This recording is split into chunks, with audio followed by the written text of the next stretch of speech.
इथं आलो तर सगळे संडास तुंबलेलेत. राजा हो, आम्ही अख्ख्या दुनियाभर आम्ही सरकारच्या समर्थनातले BJP वाले अशी लोक म्हणून कधी कधी आमची ओळख होऊन जाते समर्थन करण्याच्या नादात.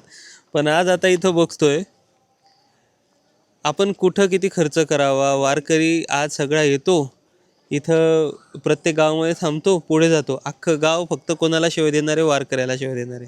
काय म्हणून तर घाण केली.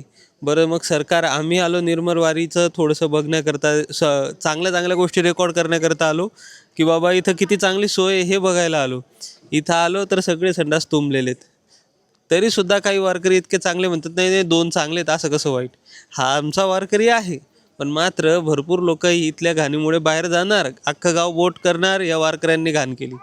पण ॲक्च्युली जबाबदारी ही सरकारची होती, गव्हर्नमेंटची होती. जे आता तिथं पूजा करायला जाणारे मुख्यमंत्री, त्यांची जबाबदारी की त्यांनी इथं जर 1800 संडास कमी पडतं ते, तर इथं 2000 अजून आणावे.